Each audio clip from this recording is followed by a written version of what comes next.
सबसे पहले हम जानना चाहेंगे कि अध्यात्म क्या है, आप क्या समझते हैं अध्यात्म को? अपनी भारतीय संस्कृति से जुड़ना, समाज से जुड़ना, परमात्मा के चरणों में समर्पित हो जाना ही अध्यात्म कहलाता है। मानस और भागवत जी। दोनों में कितना का अंतर है? ऐसा है कि श्री रामचरितमानस एक आईना का स्वरूप है जिसमें हमारे जीवन की छवि परिलक्षित होती है। रामचरितमानस एक आदर्श परिवार की कथा है और भागवत जो है, कहते हैं श्री रामचरितमानस हमें जीवन जीने का ढंग बताती है कि मनुष्य को जीने का ढंग जब आ जाएगा तभी वो जीवन में कुछ कर सकता है। तो रामचरितमानस हमें जीवन जीने का ढंग बताती है और श्रीमद् भागवत मोक्ष प्रदायिनी है। जैसे लोग अपनी सुविधा के अनुसार आजकल पॉलिसी करवाते हैं ना, जिंदगी के साथ भी जिंदगी के बाद भी, तो ये मानस जो है वो जिंदगी के साथ है और श्रीमद् भागवत जो है जिंदगी के बाद है, वो मोक्ष प्रदायिनी है। तो लोगों को जब तक जीने का ढंग नहीं आएगा तब तक मोक्ष की प्राप्ति नहीं हो सकती है। इसलिए मैं खास करके मानस की कथा इसलिए करती हूँ ताकि हमारे समाज के लोग, देश के लोग पहले जीने का ढंग सीख लें ताकि उनको सहज ही मोक्ष की प्राप्ति हो सके। लाइन को, इस जो अध्यात्म से जुड़ा हुआ लाइन है आपका, या फिर आप जो प्रवचन करते हैं, क्यों लगा कि हम इसी लाइन में जाएं? ऐसा हुआ कि जब मैं छोटी थी तो हमारे दादाजी जो हैं उनको संगीत में विशेष अभिरुचि थी। जब मैं उनके पास बैठती थी तो अक्सर वो मानस की कथा का श्रवण हमें कराया करते थे। तो सुनते सुनते हमें भी ऐसा लगा कि शायद मानस में ज़रूर कुछ है, तभी तो हमें बार बार जो है ये बताया करते हैं।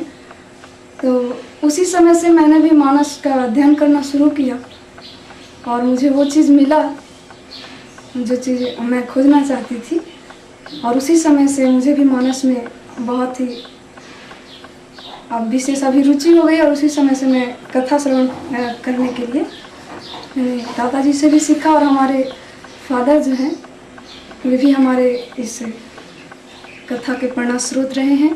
सहयोगी जी, सहयोग किए हैं इसमें।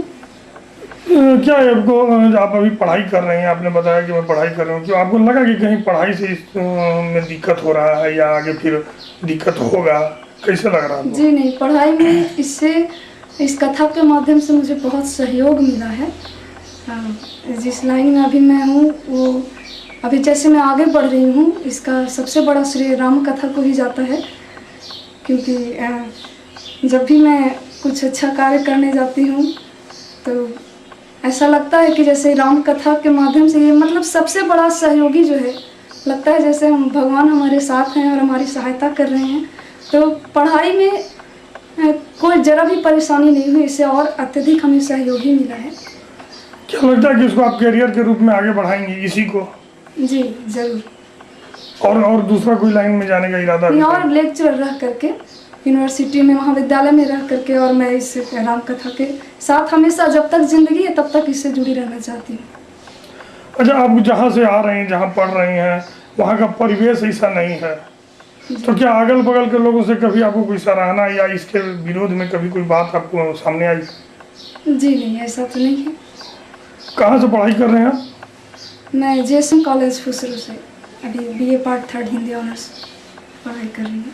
माँ का क्या सहयोग रहा आपका इसमें, इस प्रवचन के कार्यक्रम में जो आप कर रही हैं, जगह जगह जाती हैं, क्या लगा आपको कि माँ की तरफ से कभी कोई, चूँकि माँ आपकी गृहिणी है, तो आपको लगा कि इस लाइन में आना चाहिए ना, या माँ कभी कोई अपनी टिप्पणी की है आप पर? हमारी माँ भी मानस की कथा कहती हैं, तो उनके पास भी जब बैठती थी, देखिए ऐसा है कि बच्चे जब भी आगे बढ़ते हैं तो कितना भी कोई कर ले, लेकिन जब तक माँ बाप का सहयोग नहीं होगा, माता पिता के संस्कार से ही बच्चे आगे बढ़ते हैं। तो ऐसा है कि जब भी मैं उनके पास बैठती थी तो हमेशा वो भी मानस की कथा कहती थी या कुछ भी भागवत कथा ही करती थी, तो उनके माध्यम से भी मुझे इसमें सहयोग मिला है। मैंने घर परिवार और समाज सबका सहयोग? जी, सबका सहयोग है।